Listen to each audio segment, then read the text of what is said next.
अस्सलामुअलैकुम दोस्तों, कैसे हैं आप लोग। मैं उम्मीद करता हूं कि आप लोग खैर खैरियत से होंगे।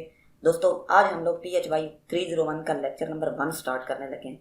दोस्तों, PHY 301 के बारे में मैं आप लोगों को पहले भी बता चुका हूं कि ये एक बहुत ही आसान किस्म का सब्जेक्ट है जिसके अंदर आप आसानी से 4 GPA ले सकते हैं। ये एक कंसेप्चुअल सब्जेक्ट है, आपको इसके कंसेप्ट समझ कर इसको पढ़ना होगा। मैं आप लोगों को इंशाल्लाह बहुत ही आसान तरीके से इस सारे के सारे लेक्चर को समझाने की कोशिश करूंगा, तो आप लोगों ने मेरा साथ देना है। स्टार्ट करते हैं लेक्चर नंबर 1 से। अच्छा, सबसे पहले हमारे पास हैं 7 इकाइयाँ हैं जो कि बेसिकली इस्तेमाल होती हैं। आप लोग इसे मैट्रिक के अंदर FSC के अंदर पढ़ कर आए होंगे। तो हमारे पास यही बेसिक 7 सिस्टम इंटरनेशनल हैं जो कि हम लोगों ने एक अज्यूम किए हुए हैं कि एक चीज़ को फ़र्ज़ किया हुआ है कि ये अब इस्तेमाल होगी। मिसाल के तौर पे हमने लेंथ के लिए इस्तेमाल किया हुआ है कि भाई जो है इतना मीटर होगा, इतना अगर चीज़ होगी तो वो 1 मीटर होगा। ठीक है, तो ये हमने अपनी आसानी के लिए पैदा किया हुआ है कि ये नहीं है कि हर बंदा अपनी चीज़ उठा कर ले आए। मिसाल के तौर पे पुराने ज़माने के अंदर अगर किसी चीज़ को, कपड़े को अगर देना होता था या किसी चीज़ को देना होता था तो उनके पास कोई सिस्टम नहीं था कि भाई हम लोगों ने अपनी मर्ज़ी से लोग अपनी चीज़ों को दे देते थे कि भाई मुझे कपड़ा दे दो। ठीक है, तो कितना कपड़ा चाहिए, तो उसके लिए कोई चीज़ थी नहीं, मापने के लिए कोई चीज़ नहीं थी। या इसी तरह अगर किसी बंदे को आटा चाहिए या किसी बंदे को अगर चावल चाहिए तो उस चीज़ को तोलने के लिए उनके पास कोई नहीं था। बस अपनी मर्ज़ी से जितना चीज़ थी हर बंदे ने अपना एक बाट बनाया हुआ था। लेकिन सिस्टम इंटरनेशनल के अंदर क्या है कि एक इकाई बना दी गई है कि इतना अगर वेट होगा तो इससे मुराद है किलो। अब वो जो किलो है वो पूरी दुनिया के अंदर एक ही है। 1000 ग्राम का 1 किलो होगा। ये पूरी की पूरी दुनिया ने बैठकर डिसाइड किया है कि भाई पूरी दुनिया के अंदर अब 1000 ग्राम पर 1 किलो तस्वर किया जाएगा। तो ये एक बेसिकली इकाइयाँ हैं जो कि उन लोगों ने बैठकर इस चीज़ को सॉल्व किया है कि यहाँ से हम लोग इसको स्टार्ट करेंगे। ये सिर्फ अपनी आसानी के लिए, ताकि एक ही निज़ाम हो सारी दुनिया के अंदर। ये ना हो कि हर कंट्री ने अपना अपना किलो रखा हुआ, कोई कहे कि मेरा 500 ग्राम पर किलो है, कोई कहे कि मेरा 700 ग्राम पर किलो है। तो ये अपनी आसानी के लिए पूरी दुनिया के अंदर एक निज़ाम लाने के लिए ये इकाइयाँ जो हैं वो बेसिकली लाई गई। तो वो इकाइयाँ कौन कौन सी हैं? वो इकाइयाँ हमारे पास हैं जी। लेंथ के लिए जो है वो मीटर बनाया गया और इसका जो सिंबल है वो इसको हम लोग छोटे m से ज़ाहिर करते हैं। इसी तरह मास के लिए जो है वो किलोग्राम है और इसको kg से ज़ाहिर किया जाता है। ये kg जो है ये भी छोटे में लिखा जाता है। उसके बाद टाइम है, टाइम को जो है टाइम की इकाई सेकंड है। इसके बाद इलेक्ट्रिक करंट है। इलेक्ट्रिक करंट की जो इकाई है वो हमारे पास एम्पेयर है। एम्पेयर को हम लोग बड़े A से ज़ाहिर करते हैं। इस तरह थर्मोडाइनमिक्स टेम्परेचर जो है इसको हम लोग केल्विन इसकी इकाई है और इसको बड़े K से ज़ाहिर किया जाता है। इस तरह अमाउंट ऑफ सब्सटेंस, मादे की जो मिकदार है इसको हम लोग मोल से ज़ाहिर करते हैं और मोल को MOL छोटे से ज़ाहिर किया जाता है। इस तरह ल्यूमिनियस इंटेंसिटी, रोशनी की जो शिद्दत है उसको हम लोग कैंडेला से ज़ाहिर किया जाता है और इसको CD से लिखते हैं। इसके अलावा दोस्तों डेसिमल सिस्टम हैं, प्रीफिक्सेस जो हैं वो इस्तेमाल किए जाते हैं। डेसिमल सिस्टम जो है वो 10 मतलब जो 10 है उसके हिसाब से हम लोग लिखते हैं कि 10 की पावर 1 2 3 इस तरह इनको हम लोग किन नामों से ज़ाहिर करते हैं। मिसाल के तौर पे 10 की पावर जो 1 है वो हमारी डेका होती है और अगर यही 10 की पावर -1 हो जाती है तो ये हमारे पास डेसी होती है। इसी तरह 10 की पावर जो -2 है वो सेंटी है और इसको C से ज़ाहिर किया जाता है, छोटे। इसी तरह 10 की पावर अगर +2 में आ जाती है तो फिर वो हेक्टो बन जाता है और उसको H से ज़ाहिर किया जाता है। इसी तरह 10 की पावर -3 है तो वो हमारा मिली हो जाएगा और 10 की पावर +3 है तो वो हमारा किलो हो जाएगा और इसको हम लोग K से ज़ाहिर करते हैं। इस तरह 10 की पावर -6 जो हमारा है वो माइक्रो से हम लोग उसको ज़ाहिर करते हैं और इसको हम छोटे m से छोटे u से लिखा जाता है। इसी तरह 10 की पावर जो +6 है इसको हम लोग मेगा से ज़ाहिर करते हैं और इसको हम लोग मतलब मेगा कहते हैं और बड़े m से इसको लिखा जाता है। इस तरह 10 की पावर -9 जो है वो हमारा नैनो है और 10 की पावर +9 हमारा गीगा के इक्वल होता है, इसको बड़े G से लिखा जाता है। इस तरह 10 की पावर -12 है, इसको पीको कहते हैं और इसको छोटे p से लिखा जाता है। और 10 की पावर +2 अगर आ जाए तो इसको हम लोग टेरा कहते हैं और इसको बड़े T से लिखा जाता है। 10 की पावर -15 जो है वो फेम्टो है, इसको छोटे f से लिखा जाता है और 10 की पावर +15 जो है इसको पेटा कहा जाता है और बड़े P से इसको लिखा जाता है। इसी तरह 10 की पावर -18 एटो ए से, छोटे ए से लिखा जाता है, और 10 की पावर प्लस 18 जो है इसको एक्सा कहते हैं, और इसको बड़े ई से लिखा जाता है। इस तरह 10 की पावर -21 जो है वो जेप्टो है, इसको छोटे जी से लिखा जाता है, और 10 की पावर +21 जो है इसको जीटा कहा जाता है और बड़े जी से लिखा जाता है। इस तरह 10 की पावर -24 जो है वो योक्टो के इक्वल है, और इसको वाई से लिखा जाता है, छोटे वाई से। और इसी तरह जो है 10 की पावर +24 अगर आ जाता है तो वो योटा के इक्वल होता है, इसको बड़े वाई से लिखा जाता है। तो कहने का मतलब ये है कि अगर +9 वाले जो हैं वो अगर आ जाते हैं तो उनके लिए हम लोग अलहदा सिंबल, उनके नाम भी अलग है और उनके सिंबल्स भी अलग हैं। इस तरह अगर माइनस के अंदर आ जाते हैं तो उनके नाम भी अलग हैं और उनके सिंबल्स भी अलग हैं। आप लोगों को ये पढ़ना पड़ेगा। ये बेसिकली जो एग्ज़ामिनेशन अगर पॉइंट ऑफ व्यू से आप लोग देखें तो इतने ज़्यादा मैंने कहीं देखे तो नहीं है, ना तो मैंने इनको कहीं MCQs में देखा है और ना मैंने इनको लॉन्ग क्वेश्चंस में देखा है, लेकिन फिर भी एक्सपेक्ट की जा सकती है कि ये आप लोगों को आ सकते हैं। तो एक मरतबा इसको एक नज़र देख लें। इसके बाद यह है कि आगे एक एग्जांपल दी गई है कि a laser emits light at a wavelength of 248 nanometer, this is same as, ये बिल्कुल वो कहता है कि एक जो लेज़र है वो एमिट कर रही है अपनी लाइट को 248 नैनोमीटर के हिसाब से। अब आपने क्या कर, ये जो नीचे जो 4 ऑप्शन दिए गए हैं, ये इनमें से एक ऑप्शन जो है वो इसके बराबर का है। तो हम लोगों ने ये डिफ़ाइन करना है कि वो किस तरह। अब ये जो 248 है नैनोमीटर, अब आपको नैनो का पता है कि 10⁻⁻9 जो है वो हमारा नैनो के इक्वल होता है। डिवाइड करेंगे हम लोग इसको 10⁻⁻6 से।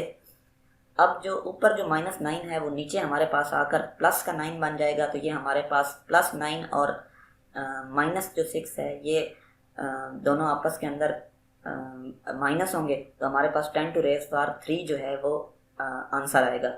अब 10⁻³ जो है वो हमारे पास 1000 की इक्वल होता है, तो अगर 248 में से डिवाइड करेंगे 1000 को, तो ये हमारे पास आंसर आ जाएगा 0.248 माइक्रोमीटर जो है वो हमारे पास इसका आंसर आ जाएगा।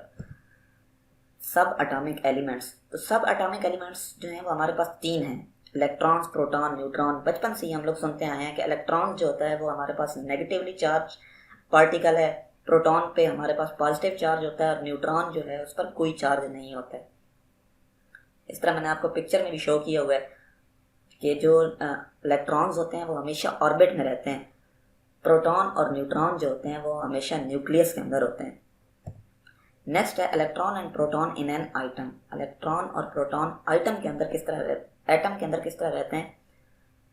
An atom is the smallest particle of the basis element which from the physical substance be known as solid, liquid or gas. Atom जो है वो छोटे से छोटा एक ज़र्रा है जिसको हम लोग जानते हैं कि या तो वो सॉलिड होगा या लिक्विड होगा या गैस होगा। मतलब गैस का, लिक्विड का या सॉलिड का वो छोटे से छोटा ज़रा जो मज़ीद तकसीम नहीं किया जा सकता, उसको हम लोग बेसिकली एटम कहते हैं। Each stable combination of electrons and protons make one particular type of atom. जो एक स्टेबल कम्बिनेशन है इलेक्ट्रॉन्स और प्रोटॉन का, वो एक एटम बनाता है। जब इलेक्ट्रॉन्स और प्रोटॉन्स आपस के अंदर मिलते हैं तो वो मिलकर एक एटम बनाते हैं। To understand the concept of electronic we must have the understanding what happening at the atomic level, not why it happen. अगर हम लोगों ने इलेक्ट्रॉनिक्स की थ्योरी को अच्छे तरीके से समझना है तो हम लोग एटॉमिक लेवल के ऊपर जाकर ये चीज़ पढ़ेंगे कि यहाँ पर हो क्या रहा है। हमने ये नहीं देखना कि ये हुआ कैसे था, ये वाक़या हुआ कब है। There are the number of method by which electrons and protons might be grouped. बहुत से तरीक़ाकार हैं जिनमें इलेक्ट्रॉन्स और प्रोटॉन मिलकर जो है वो एक एटम बनाते हैं, आपस के अंदर ग्रुपिंग करते हैं। तो बहुत ज़्यादा ऐसे मेथड्स हैं, आगे चलकर हम लोग इसको पढ़ेंगे। They assemble in specific atomic combination for stable arrangement. ये जो है वो एक स्पेसिफिक कम्बिनेशन जो है उसके ज़रिए एक स्टेबल अरेंजमेंट बनाते हैं। As a result the electron stage in the orbit around the nucleus. मैंने आप लोगों को पहले भी बता दिया है, पिक्चर के अंदर भी आप लोगों को शो हो रहा है कि जो इलेक्ट्रॉन्स होते हैं ये बेसिकली ऑर्बिट के अंदर रहते हैं, न्यूक्लियस के गिर्द ये जो हैं वो चक्कर लगाते रहते हैं। In an atom the above the atom has more electrons and protons than hydrogen atom. एक जो एटम होता है, मिसाल के तौर पे हाइड्रोजन का अगर एटम है तो उसके अंदर इलेक्ट्रॉन्स जो हैं वो प्रोटॉन की निस्बत ज़्यादा होंगे।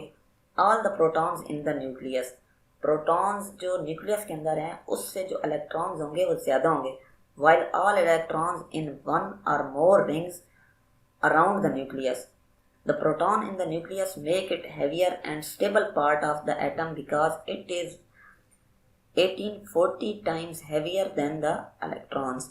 अब यहाँ पर आप लोगों को समझने की बात है कि जो प्रोटॉन होता है हमारा वो 1840 गुना ज़्यादा इलेक्ट्रॉन से हैवियर होता है और वो न्यूक्लियस के अंदर होता है। अब आप लोगों को शायद थोड़ी सी समझ लग गई होगी कि चूँकि इलेक्ट्रॉन्स जो है वो हल्के होते हैं इसलिए ये रिंग्स के अंदर रहते हैं, मतलब बाहर जो हैं वो मूव करते रहते हैं, ऑर्बिट के अंदर रहते हैं। और चूँकि प्रोटॉन्स भारी होता है इसलिए ये न्यूक्लियस के अंदर रहता है। अब ये न्यूक्लियस के अंदर प्रोटॉन है और इलेक्ट्रॉन्स जो हैं वो ऑर्बिट के अंदर है, इसलिए ये जो एटम है वो एक स्टेबल रहता है। अगर एक चीज़, अगर भारी चीज़ अगर उसके न्यूक्लियस के अंदर रहेगी और बाहर अगर जो हल्की चीज़ रहेगी तो एटम हमारा जो होगा वो स्टेबल होगा। स्टेबिलिटी के लिए प्रोटॉन्स जो हैं वो उसके न्यूक्लियस में हैं और इलेक्ट्रॉन्स जो हैं वो हल्का होने की वजह से बाहर जो हैं वो मूव कर रहे हैं। स्ट्रक्चर ऑफ एन एटम, अब हम लोग स्ट्रक्चर पढ़ेंगे एक एटम का। Although nobody has ever seen an atom, ये एक थ्योरी है कि आज तक किसी बंदे ने भी एटम को नहीं देखा। It's hypothetical structure fits experimental evidence that has been measured very exactly. आज तक किसी बंदे ने भी इलेक्ट्रॉन्स, प्रोटॉन्स और इन चीज़ों को नहीं देखा, बस ये एक थ्योरी बनाई हुई है समझने के लिए कि इस तरह एक इलेक्ट्रॉन होगा, इस तरह प्रोटॉन होगा। देखिए, किसी भी चीज़ को अगर आपने समझना है ना तो उसके लिए बाकायदा एक थ्योरी बनाई जाती है, उस थ्योरी को हमेशा रीड किया जाता है। तो किसी भी चीज़ को समझने के लिए ये जो थ्योरी होती है वो लाजमी होती है। तो हमने भी जो है वो इलेक्ट्रॉन्स को समझने के लिए या प्रोटॉन्स को समझने के लिए एक थ्योरी बनाई है। इलेक्ट्रिक करंट क्या चीज़ होती है, उसका बेसिक स्ट्रक्चर क्या है। तो ये एक हाइपोथेटिकल एक स्ट्रक्चर है जो कि डेवलप किया गया है कि इस तरह इलेक्ट्रॉन्स होंगे, प्रोटॉन्स होंगे, वो मिलकर एटम बनाएंगे, फिर एटम से फिर आगे चलते चलते चलते फिर आगे वो चीज़ें बनेंगी। तो ये एक थ्योरी है, बेसिकली ऐसा कुछ भी नहीं है, ना किसी बंदे ने अभी तक इलेक्ट्रॉन को देखा है।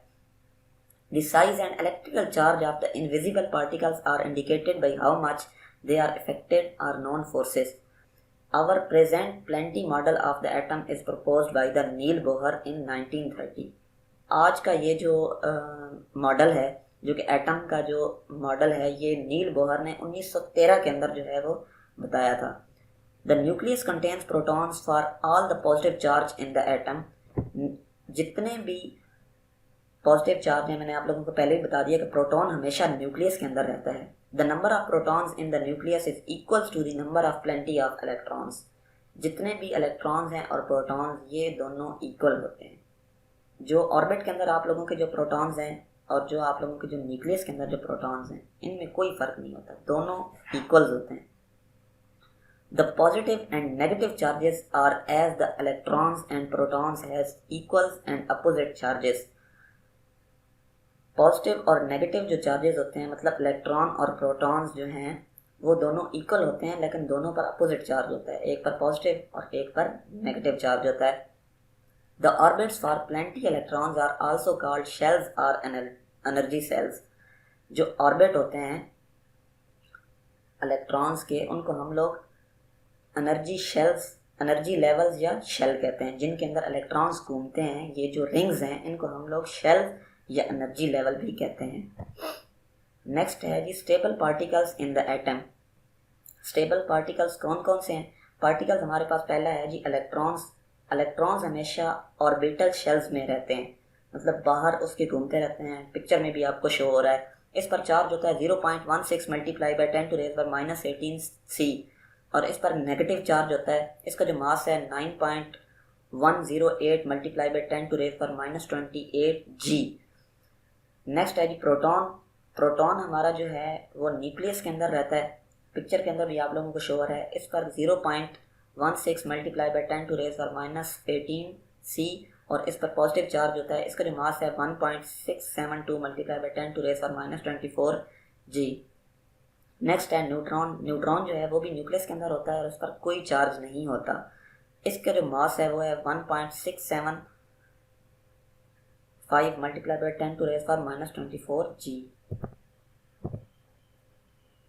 तो दोस्तों ये है हमारा पहला लेक्चर जो कि आप लोगों को मुझे उम्मीद है पसंद आया होगा। तो ये जो पहला लेक्चर है ये इसको मैंने 2 हिस्सों के अंदर डिवाइड किया है। बेसिकली ये एक लंबा लेक्चर है। इंशाल्लाह आगे चलकर फिर छोटे छोटे लेक्चर आना शुरू हो जाएंगे। मेरा दिल था कि मैं आप लोगों को चीज़ें बड़ी आसानी के साथ समझाऊं ताकि आप लोगों को चीज़ों की समझ आती रहे। बेसिकली आज के लेक्चर के अंदर मैं थोड़ा सा रिवीजन डालता जाऊँगा कि 2 चीज़ें।